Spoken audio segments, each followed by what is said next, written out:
Assalamualaikum warahmatullahi wabarakatuh. Alhamdulillahirabbil alamin wassalatu wassalamu ala asrafil anbiya'i wal mursalin wa ala alihi wa ashabihi ajma'in. Segala puji syukur marilah kita panjatkan kehadirat Allah Subhanahu wa taala atas segala karunia-Nya, rahmat, taufik serta hidayahnya kepada kita semua. Hingga akhirnya kita pada pagi hari ini dapat berkumpul di tempat yang mulia ini. Semoga Allah Subhanahu wa taala selalu memberikan keberkahan kepada kita semua. Salawat serta salam tak lupa selalu tercurah kepada junjungan Nabi besar kita Muhammad sallallahu alaihi wasallam beserta keluarga, sahabat dan umatnya yang setia hingga akhir zaman.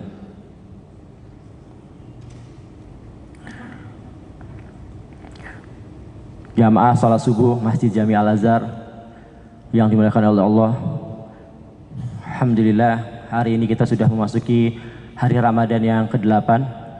Semoga Allah Subhanahu wa taala menerima amal ibadah kita yang wajib maupun yang sunnah, dan semoga Allah Subhanahu wa taala menjadikan kita umat yang bertakwa pada akhirnya nanti. Seperti biasa, sebelum kita melakukan aktivitas pagi pada hari ini, marilah kita simak terlebih dahulu tausiah subuh Ramadan yang insyaallah akan disampaikan oleh Ustadz Haji Maftuh Asmuni MA. Alhamdulillah beliau sudah hadir di tengah-tengah kita. Semoga kita dapat mengambil manfaat dari apa yang beliau sampaikan. Kepada Ustadz Maftuh kami persilahkan.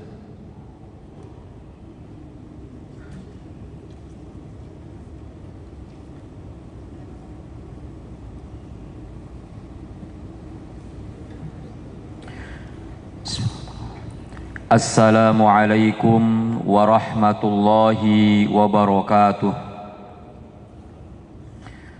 Alhamdulillah alladzi ja'ala ramadhana syahras siyam unzila fihi al-Qur'an hudan lin-nasi wa bayyinatin minal huda wal furqan. Allahumma salli wa sallim ala hadzal nabiyyil karim Sayyidina wa maulana Muhammadin sallallahu alaihi wasallam wa ala alihi wa ashabihi wa man da'a bi da'watihi ila yaumiddin, amma ba'd. Ayyuhas shaimun wa ya ayyatuhas shaimat, jamaah salat subuh Masjid Al-Azhar hafizakumullah. Ibadah yang memiliki kaitan erat dengan Ramadan adalah ibadah puasa. Diwajibkannya kita beribadah puasa tentu memiliki tujuan. Tujuan dari kita melaksanakan ibadah puasa dijelaskan oleh Allah Subhanahu wa taala secara jelas, secara gamblang dalam surah Al-Baqarah ayat 183. A'udzu billahi minasyaitonir rajim. Ya ayyuhalladzina amanu kutiba 'alaikumus syiyamu kama kutiba 'alal ladzina min qablikum la'allakum tattaqun. Ayat ini menunjukkan bahwa ibadah puasa yang diberikan oleh Allah kepada kita bertujuan agar kita menjadi orang yang bertakwa. Orang yang bertakwa adalah orang yang mampu meninggalkan segala larangan-larangan Allah dan orang yang mampu melakukan perintah-perintah Allah. Kebalikan dari takwa adalah fasik.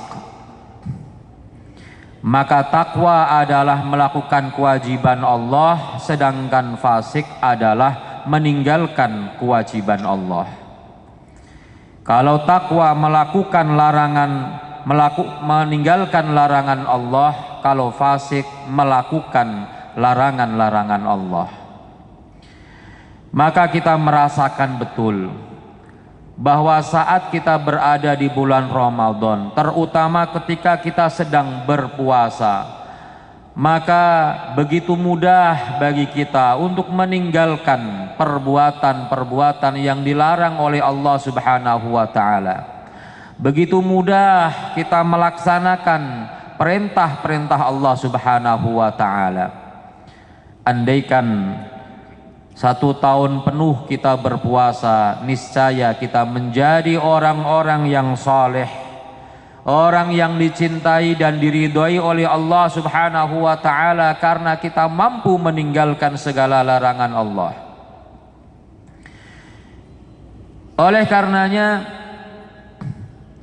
ketika ada orang yang melakukan dosa, maka sesungguhnya dosa yang ia lakukan, baik dosa karena meninggalkan kewajiban atau dosa melakukan larangan, tentu akan membuat Allah Subhanahu wa ta'ala murka.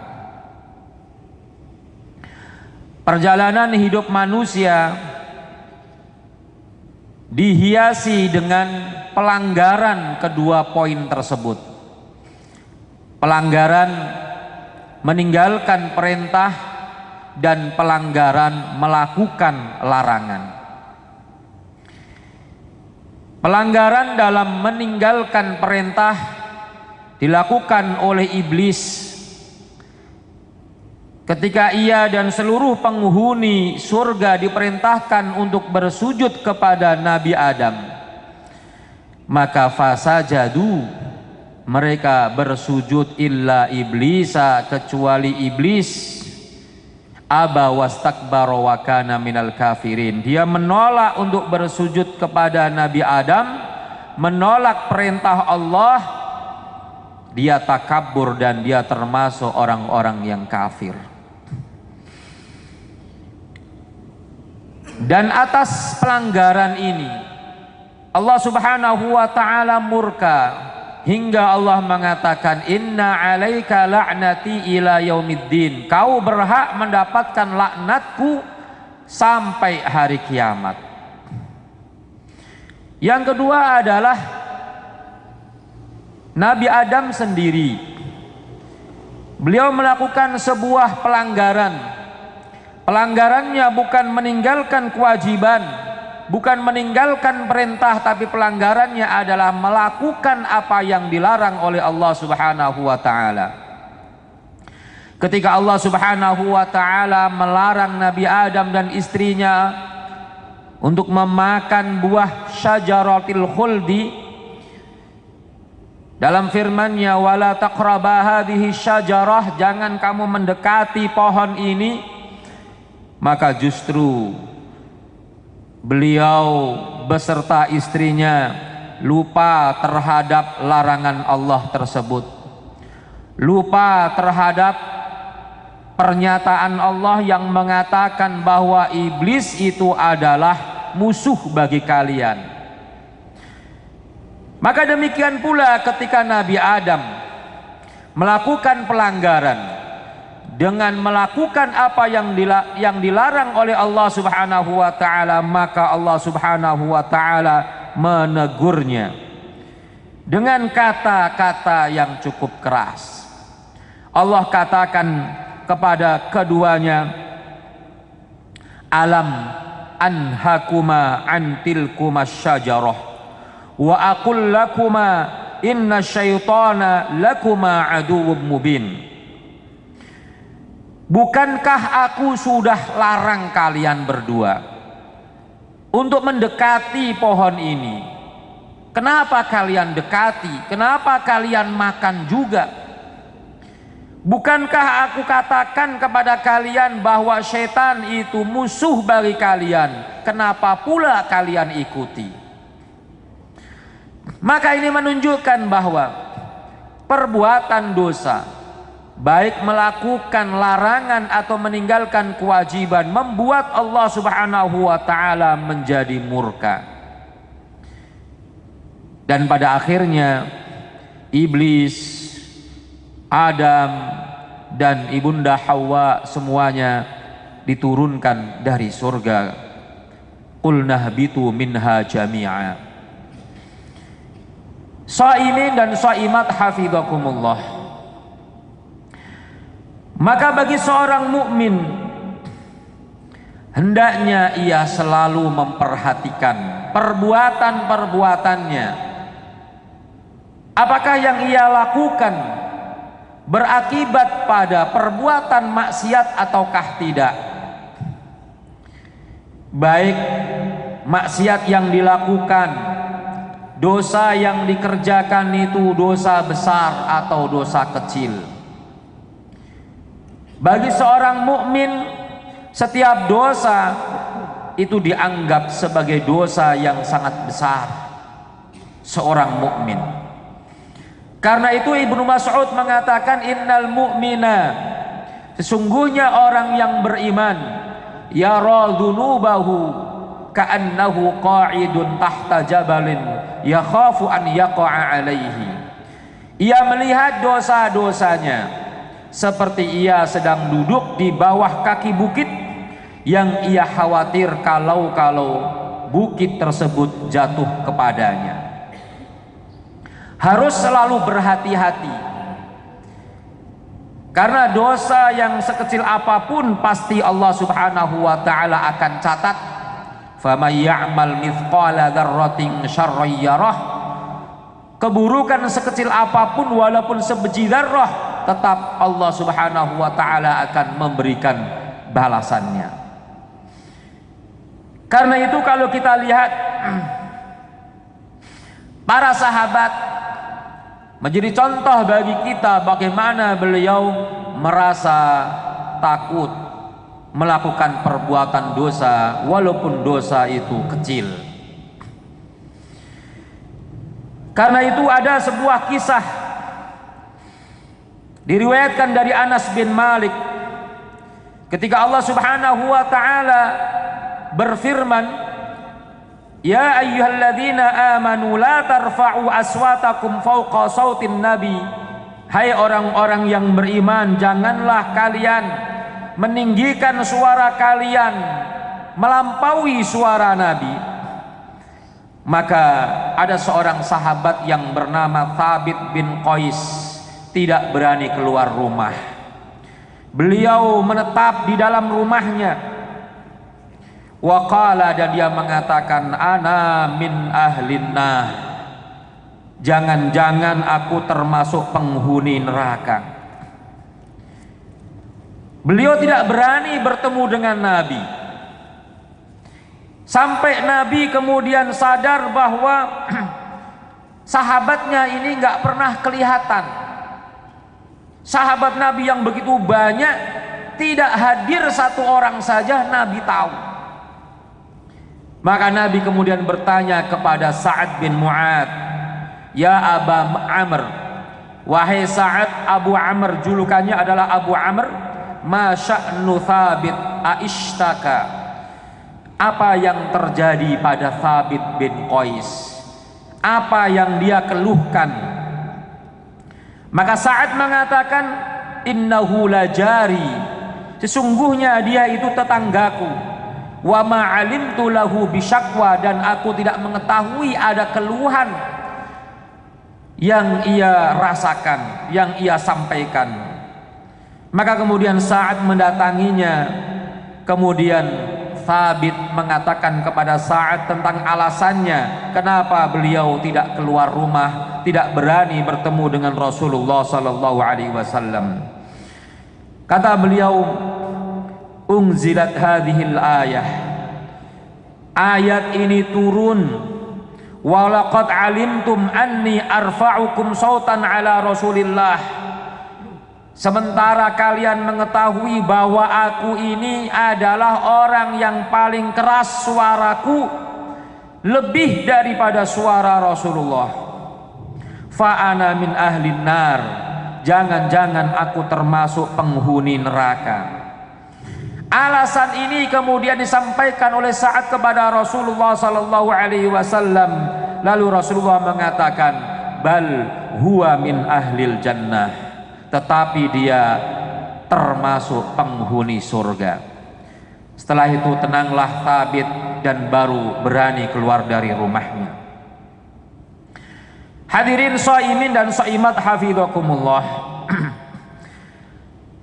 Maka kalau kita menganggap bahwa dosa yang kita lakukan itu kecil bisa jadi di mata Allah Subhanahu wa taala dosa itu adalah besar. Sehingga jangan pernah kita meremehkan dosa sekecil apapun yang kita lakukan. Allah Subhanahu wa taala berfirman, "Wa tahsabunahu hayyinan wa huwa 'indallahi 'azim." Kalian mengira dosa yang kalian lakukan itu kecil, hayyinan, remeh, tapi sesungguhnya ia di sisi Allah Subhanahu wa taala adalah besar. Oleh karenanya seorang ulama yang bernama Hilal bin Sa'ad pernah mengatakan, la tangdur ila sigharil khati'ah, jangan kamu melihat kecilnya dosa, walakin ungdur ila man asaita, tapi lihatlah siapa yang kamu perlakukan dengan maksiat, siapa yang kamu maksiati. Yang kamu maksiati adalah Allah Subhanahu wa taala dan Dia Maha Agung. Fudail bin Iyad mengatakan, biqadri ma yasghuru dzambu indaka ya'dhumu indallah. Jika kamu menganggap dosa yang kamu lakukan itu kecil, bisa jadi menurut Allah itu besar. Wa biqadri ma ya'dhumu indaka yasghuru indallah, dan sebaliknya bisa jadi dosa yang kita anggap besar padahal menurut Allah itu kecil, karena Allah memiliki sifat Rahman Rahim, Ghafur, sehingga Allah bisa mengampuni dosa-dosa kita sebesar apapun. Hadirin ma'asyiral muslimin, shaimin dan shaimat hafizakumullah. Dosa dan maksiat yang kita lakukan tentu memiliki dampak dalam kehidupan kita. Di antara dampak dari dosa dan maksiat yang kita lakukan adalah bahwa dosa tersebut bisa menyebabkan rezeki kita sempit, bisa menyebabkan hidup kita tidak tenang, galau, tidak nyaman hidup kita dengan dosa yang kita lakukan. Karena itu Rasulullah Sallallahu Alaihi Wasallam mengatakan, al-ithmu, dosa itu adalah mahaka fis sadri wa yakhafu an yattali'a alaihi nas. Dosa itu adalah sesuatu yang membuat hati galau, tidak tenang, dan ia takut kalau dosanya itu diketahui oleh manusia. Dosa bisa menyempitkan rizki kita. Rasulullah Sallallahu Alaihi Wasallam bersabda dalam hadis yang diriwayatkan oleh Imam Ahmad, innar rajula la yuhramur rizqa bidzambi yusibuhu. Seorang laki-laki itu bisa terhalang dari rezekinya disebabkan karena dosa yang ia lakukan. Mungkin di antara kita ada yang bertanya, banyak orang-orang yang selalu berbuat dosa, tidak puasa, tidak sholat, banyak kejahatan yang dia lakukan, tapi rumahnya besar, hartanya banyak, mobilnya mewah, hidupnya nampak seperti bahagia. Maka ketahuilah bahwa harta, kekayaan yang dimiliki oleh pendosa bukanlah sebuah rezeki, tapi ia merupakan istidraj dari Allah Subhanahu wa taala. Sanastadrijuhum min haitsu la ya'lamun. Kita tidak ingin mendapatkan istidraj, hanya diagung-agungkan dan dibesar-besarkan di dunia, sementara di akhirat kita dihinakan. Bisa jadi harta yang dia miliki seakan-akan membuatnya bahagia, padahal hidupnya tidak tenang. Hidupnya penuh dengan persoalan dan permasalahan. Dan tidak sedikit kita melihat ada orang-orang yang biasa, tidak banyak hartanya, tapi hidupnya tenang, tidak banyak persoalan, pikirannya jernih, dan seterusnya. Karena dosa bisa menyebabkan hidup kita tidak tenang, rezeki akan terhalang dari Allah Subhanahu wa taala. Abu Salman Ad-Darini pernah mengatakan, kalau kita ingin tahu apakah kita berdosa ataukah tidak, lihat akhlak tunggangan kita dan akhlak istri kita. Abu Salman Ad-Darini mengatakan, inni a'asillah, kalau aku berbuat maksiat kepada Allah, fa'arifu dzalika, maka aku tahu hal itu, fi khuluqi dabbati wa zaujati, aku tahu itu dari akhlak kendaraanku dan akhlak istriku.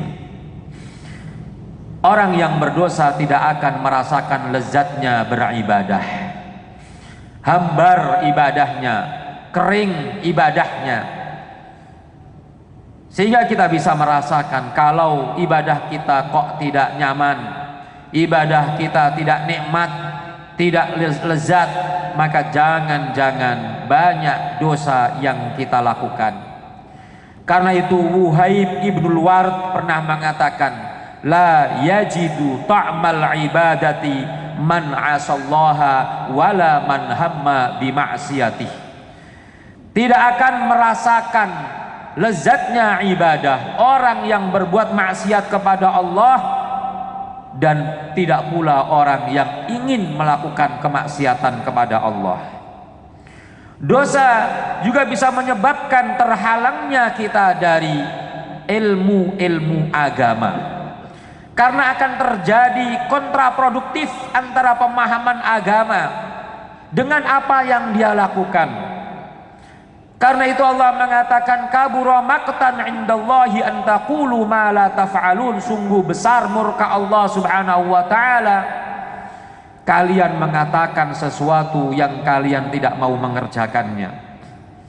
Sehingga kalau ada orang perbuatan dosanya banyak, maka ada pertentangan dalam jiwanya dengan pengetahuannya, sehingga ia enggan untuk menambah ilmu agamanya. Karena setiap ia belajar agama, setiap itu pula ia mendapati pertentangan antara ajaran-ajaran agama dengan apa yang dia lakukan. Allah Subhanahu wa taala mengatakan, wattaqullah wa yu'allimukumullah, bertakwalah kamu kepada Allah, artinya jangan kamu melakukan perbuatan maksiat, wa yu'allimukumullah, dan Allah akan memberikan ilmu kepada kalian. Al-Imam Syafi'i rahimahullah adalah orang yang sangat cerdas, orang yang sangat cepat hafalannya. Pada suatu hari beliau mengeluhkan kenapa hafalannya lambat. Ketika beliau merasakan demikian, maka beliau kemudian mengadukan hal itu kepada gurunya yang bernama Waqi' ibnul Jarrah. Dalam aduannya beliau mengatakan, syakautu ila Waqi'in su'a hifdhi, aku mengadu kepada guruku Waqi' tentang buruknya hafalanku. Fa arsyadani ila tarkil ma'asi, maka beliau mengajarkan kepadaku, mengarahkan kepadaku agar aku meninggalkan kemaksiatan. Wa qala, dan beliau mengatakan, i'lam bi annal ilma nurun, ketahuilah bahwa ilmu itu adalah cahaya, wa nurullahi la yu'ta li'asin, dan cahaya Allah tidak akan diberikan kepada orang yang berbuat maksiat. Terakhir, maksiat bisa menyebabkan hati kita menjadi kotor, menjadi berkarat. Padahal kita tahu hati kita ini adalah panglima, ia yang memerintahkan anggota badan kita apakah melakukan kebaikan ataukah keburukan. Idza saluhat saluhal jasadu kulluh, kalau hati itu benar, saleh, baik, maka semua anggota badan akan baik. Tapi wa idza fasadat, ketika rusak hati kita, maka fasadal jasadu kulluh, maka semua anggota badan kita menjadi rusak. Karena itu jika kita ingin hidup kita selalu dipenuhi dengan ketenangan, perbuatan kita selalu mendapatkan hidayah dari Allah, maka mari kita bersihkan hati-hati kita, karena sesungguhnya hati inilah yang menentukan arah dari kehidupan kita, baik atau tidaknya. Demikianlah kultum subuh yang bisa saya sampaikan, mudah-mudahan bermanfaat. Aqulu qouli hadza astaghfirullah li wa lakum Wassalamualaikum warahmatullahi wabarakatuh.